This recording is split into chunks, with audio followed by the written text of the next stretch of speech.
Having been on this stage and performed with the group from '85 until '87, I know what these concerts are like. And I know for you, you come for a great show, and for these gentlemen that are behind the curtain, this is so much more.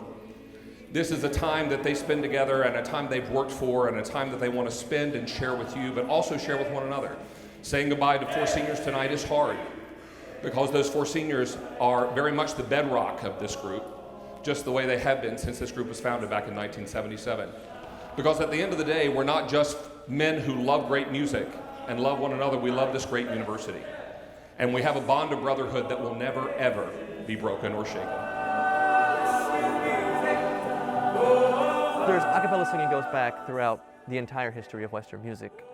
For liturgical purposes, for social purposes, in every century, all the way from 500 BC to now, there's been a cappella music. It's just become a lot more popular through taking pop songs and other contemporary pop songs and singing them in the style of a cappella. Ladies and gentlemen, I present to you the 2015 UNC Clef Hangers.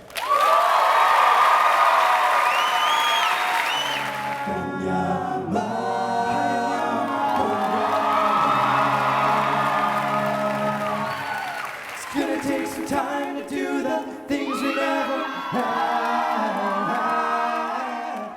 It's crazy what's happened both on campus but kind of secularly, across the country, with college and college-age a cappella really taking over primetime TV and the popularity of collegiate groups and at Chapel Hill and around a lot of campuses. And I guess I understood that it could be popular because there were so many groups at Ivy League schools. Barry had been in a group in high school. He was from Baltimore, and he was with the Gilman Traveling Men.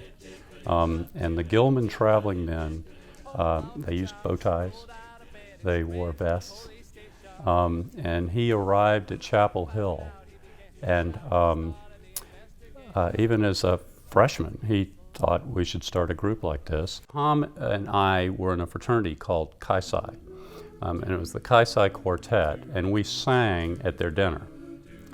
And so when Barry said, I want to put together an a cappella group, he said, I'll go talk to the people up there at that fraternity. Barry is the founder. Barry is the one who had the idea, and he was coming to the Chi Psi Lodge one day in early November to find Manley Roberts, because he was told Manley Roberts was the guy. I just happened to see Manley staring out the window, waiting for somebody. I said, what are you waiting for? Who are you waiting for? And he says, it's this guy coming up to, wants to talk to me about starting an a cappella group. Manley called Tom over. I said, Tom, meet Barry, he's interested in singing. And so it was a nice, enthusiastic trio, and they were interested in, they were busy, they had other things going on. Manley was already involved with music groups, maybe 2 involved. I'm sure he was in the Glee Club and the Carolina Choir, and so he would have been triaging his time and liked the idea of getting together and singing close harmony enough to say, let's try this out. Something along the line, Barry got in his head, who had sung in an a cappella men's group, not unlike the Clef Hangers, at his high school. He went to, I think, a prep school somewhere near Baltimore. And he came by my office one day at the business school, and he said, Dr. Klumpmaker, if you think of a college movie about a campus and things like that, he said, what do you think of? I don't know, Ivy, something like that. Don't you think of guys in sweaters sitting, singing, harmonizing, that kind of thing? I said, yeah, I guess so. Yeah, that'd be something you kind of think of. He said, well, we don't have one of those here. I never thought about it, And he said, I want to start one. I said, that's wonderful. Why are you talking to me? He said, well, we need a faculty advisor. And he had met me through this kind of this fun group we had, and he knew I liked singing. It wasn't any good, but I liked it. And he said, I'd like you to be our faculty advisor. I said, what do I have to do? He said, well, you basically sign forms. I said, oh, I'll do that in a heartbeat. It took form over the next 6 weeks. It was very fast. It was early January that we were meeting to discuss what to call ourselves, what our uniform would be. I think it was early January when we sang at the St. Anthony Hall. They just turned the music off at the party and we sang. I mean, it was nothing formal about that. But we were, by January of '78, we were the Clef Hangers. Yeah, that was the name that Barry came up with. Yeah, none of us liked it. We all hated it, but we couldn't think of anything else. We stuck with it until we could find something better, and it's still on the. Yeah, that's right. He brought this long list of potential names, and I think Clef Hanger was the least of the dorky names. Yeah. These Clef Hangers.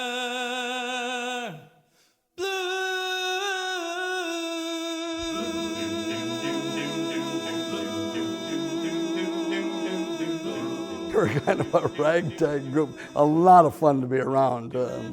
Just we're having a good time, and they sang at a place called Gerard Hall over here, which is a small theater, like it had a bit of a stage there, and they occasionally fill it, but they were just having a good time. We were just a group of guys coming together to sing and have a good time. We weren't so structured that we were even guaranteed to be around the next year. In fact, there was a time in the early '80s when some of the guys wondered, do we keep the Clefs going? If you had to say who's Mr. Clef Hanger, it'd have to be Barry Saunders. He quit the group. There had to be some kind of blow up or something that was blowing up. I had arranged for some studio time in a near campus studio.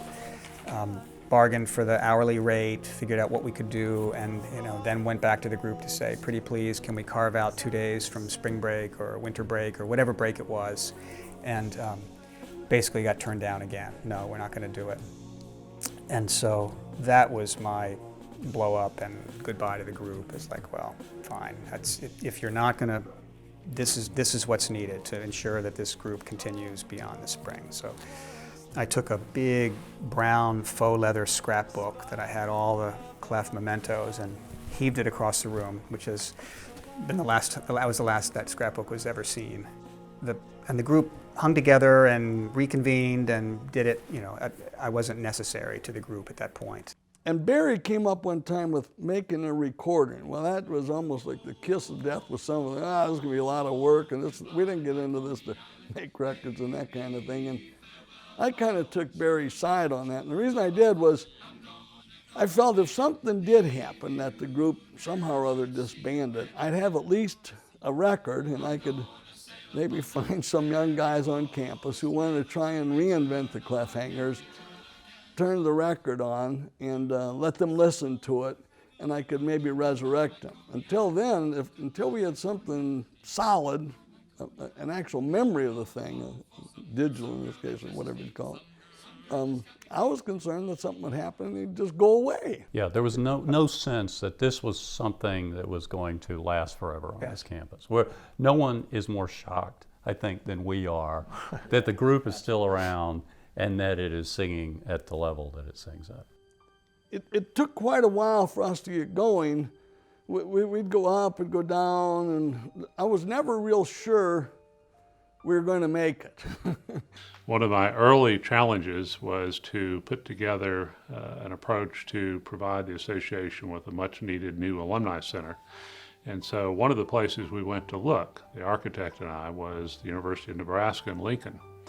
And while I was there, my counterpart at the time pointed out to me that one of the best things that he had done was to develop a relationship with an on-campus a cappella group called Scarlet and Cream. And they had taken that a cappella group with them on the road, and that it was a huge success.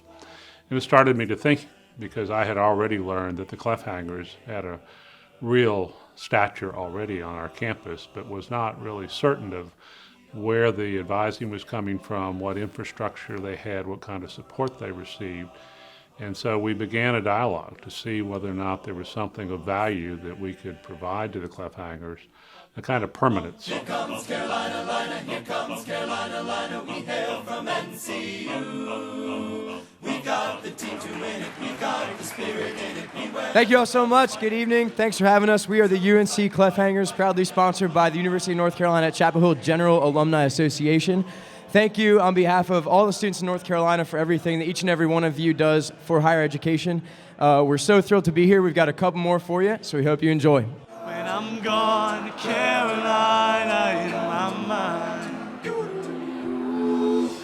Dark and silent late last night, I think I might have heard the highway calling.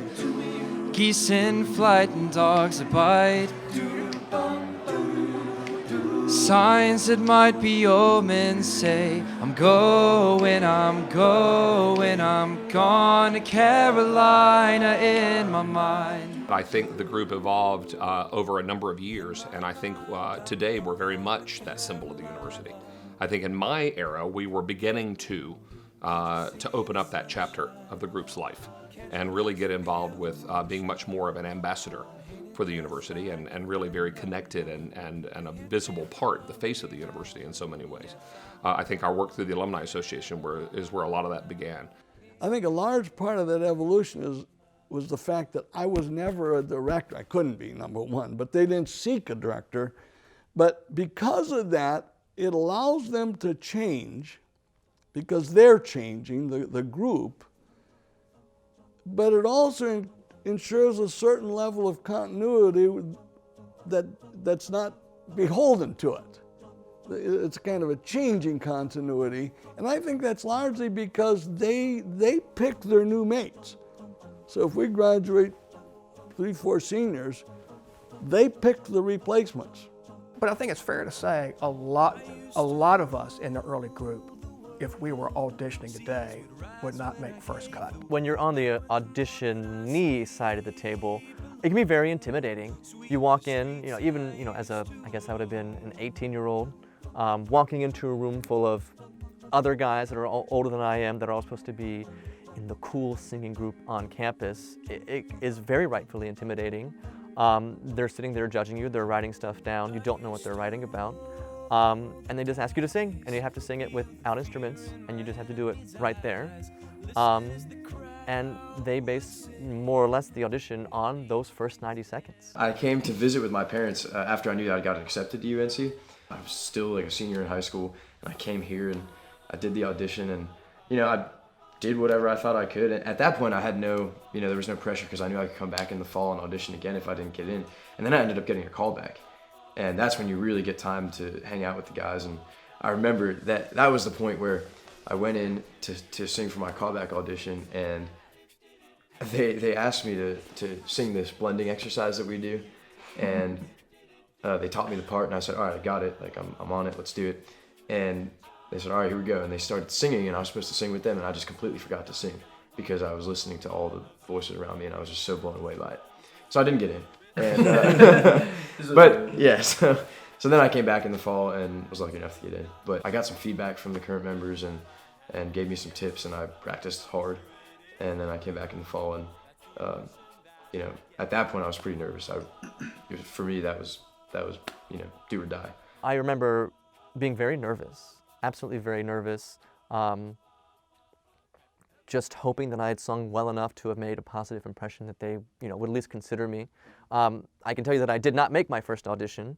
They weren't quite looking for my voice part, but thankfully made enough of an impression that several of the guys stayed in touch with me for the rest of that semester, encouraged me to audition again, and then second time, I got in.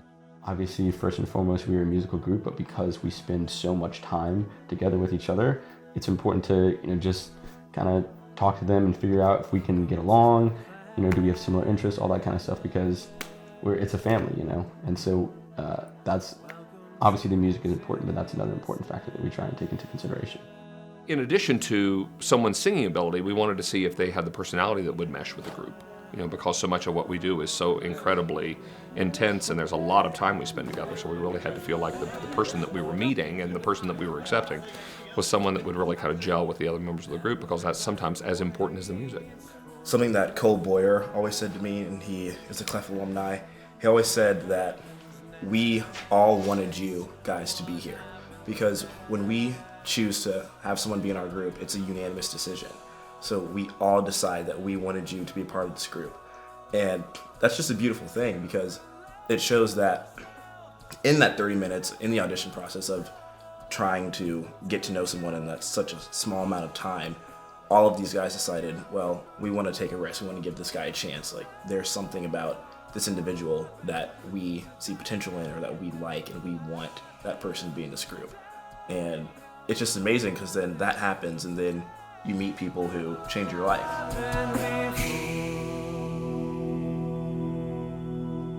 There's something through all these years, and I don't know, they've probably done 35 or whatever the number is now. Through all those years, and listening to them and watching them and seeing them and knowing who they are, they still come kind of from this various walks of life. There's a recognizable harmony to them, a lot more parts. They're singing 6 parts and stuff now, which is mind-boggling to me that they can pull it off. They're doing a better job now of, I guess it's fair to say, using their voice to imitate the instruments, whether it's drums or trumpets or violins, whatever. They're remarkable at that. In the early days, I don't remember much of that at all. There was a watershed moment for me when a group called the Beelzebubs, called the Bubs. You might hear some of the Clefs refer to them. They're from Tufts University. They came down, as they did frequently, to sing with the Loreleis, the sister group of the Clefs at UNC. And they did the first legitimate vocal percussion, what I call legitimate, that I've ever heard, where you're like, wow, that actually sounds like a drum. And a couple of us saw that, and from that moment on, it was, everything we had done prior to that seemed a little hokey. There's a technical side where you're trying to emulate very specifically different sounds on a drum, like the kick drum, or a throatier one that has more weight to it, like. I remember when they adopted the vocal percussion back in the late 80s, early 90s. I remember there was a moment in the early to mid 90s when the Clefs started really developing solo voices, where you had to become a soloist to become a Clef. Never forget Spring Concert 97 when Greg Porch did a rock solo, almost an imitation of Freddie Mercury doing Bohemian Rhapsody. The groups that followed were phenomenal in the soloists that they were starting to attract, and they keep getting better over the years. Last fall, they moved to handheld mics during the performance and a different sound system. It was a game changer, and they keep adding new things, moving to new heights. I feel awfully inadequate to be part of the history every time I see how good they get. We have a signature sound. We've had a signature sound for some time, which is this sort of wall of sound, lots of big chords, loud voices, complex harmonies, and fairly complex arrangements as well. I would encourage the group, as they move forward, to stay aware and abreast of national trends in the genre. Last few years especially, one thing that the Clefs have been pretty well known for, at least, is their soloists are always great on the recordings, and they always have a pretty big sound. As a cappella is now becoming more popular, I feel like the way the arranging is being done is sort of regressing to how it used to be, which is, you have a lot more words in the arrangement, they're a lot more intricate. It's less about being just wall of sound and huge and more about the originality that you can bring to the arrangement. I think in order for groups to become, to be able to differentiate themselves going forward, they're probably going to have to look to do something different, something like writing original music, something like changing up the instrumentation. Even if you don't follow anything, at least to be aware of, oh, this is going on, arrangements are sort of sounding this way now. That often just provides you with an incredible array of ideas. You get to pick and choose, well, I don't like this style, I like his arrangements, I might want to see something like that in the group. Always maintaining the best soloists.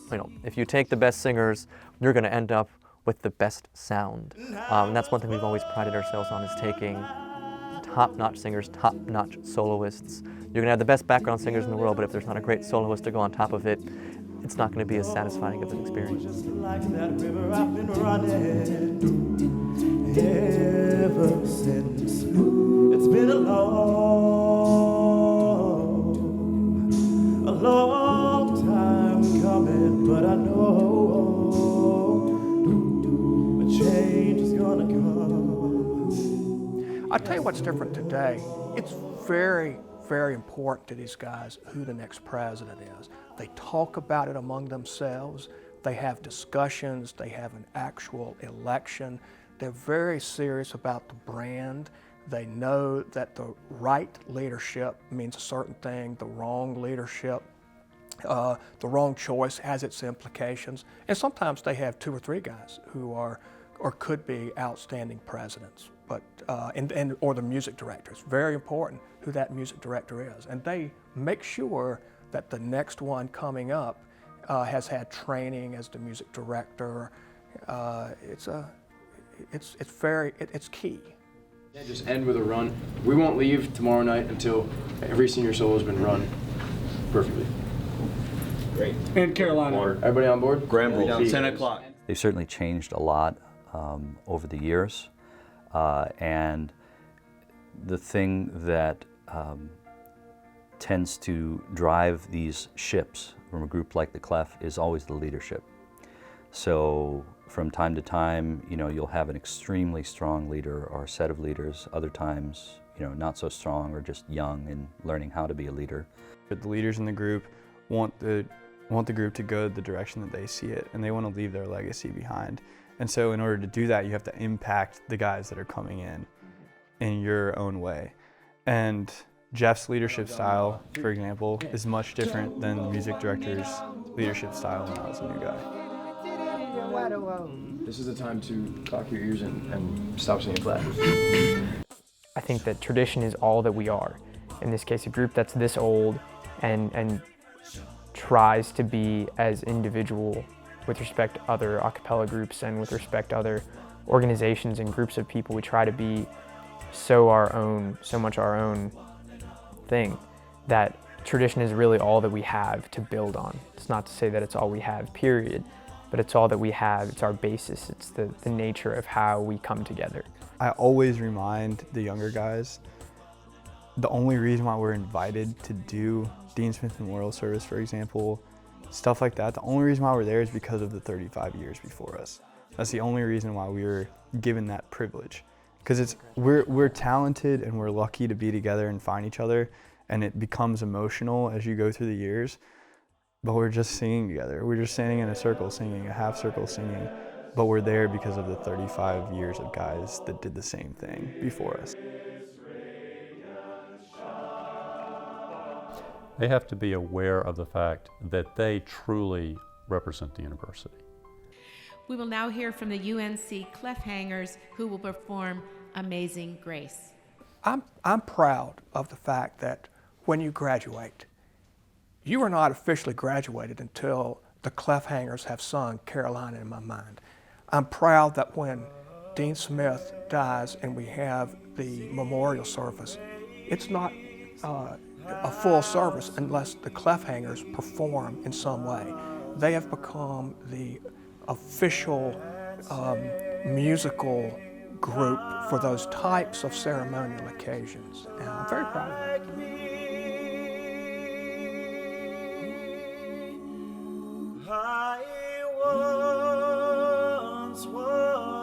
Coach Smith had apparently a great fondness for the Clef Hangers. The outstanding job that this group did at the public memorial service for someone that's been so much to face in many ways at this university. I can't imagine being any more proud at any point in time than that.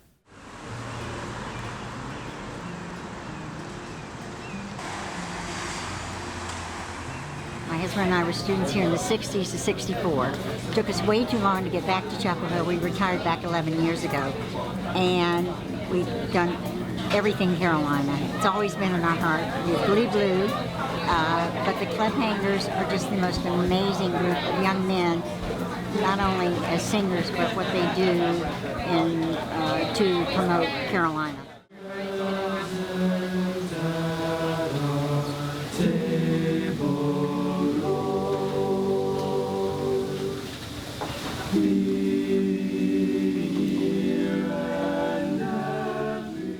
I'm thrilled to be back in Chapel Hill, and I know many of my fellow Clef alums are here tonight, and how does it feel to be back on the Hill, you guys? Pretty amazing, huh? Headed down south to the land of the pine. Thumbing my way down to North Carolina. Staring up the road, I pray to God I see headlights. I made it down the coast in 17 hours. One of personal pride to have gotten to know every single one of you by name, what you do. It's been really great. Nobody has appointed me to speak for Clefdom this afternoon, but I will try to rise to that occasion to say this. I've seen every group come and go since 1977, and you guys have picked up a huge torch, and you've carried that torch high, and you've done an outstanding job of it. What I found to be true in my experience as a Clef Hanger is that there was an underlying sense of brotherhood that was never broken. It was never breached. It was always understood that that was the most important thing to us. You know, we came together as a group of people who loved great music and loved the university, and we left the group realizing that we were a bond of brothers that really cherished our time together and really were so incredibly supportive and excited to be a part of this group and each other's lives. When you got into the group and you spend 6 out of 7 days of the week with them, whether it's rehearsals for 3 hours at a time, or performances around campus, or even traveling to do performances, or even going overseas for spring breaks and things like that, you don't realize, because you're in it, how, the ties that you're creating, how close you become with these guys. And they, we say that there are brothers in music, but they are. You become brothers.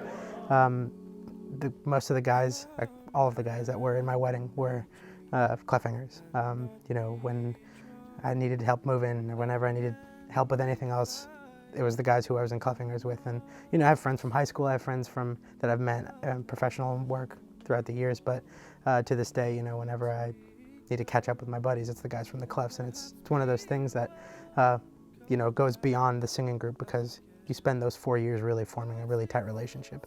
And you can talk to any of the alumni this weekend too. I mean, most of the guys who are coming back with their kids, and their kids know the other Clef Hangers as Uncle this or that.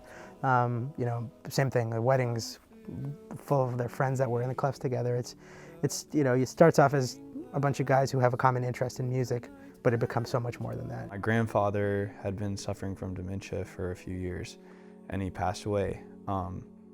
We knew that it was going to happen within those few months, but the exact date we had no idea. So it was kind of just a shock.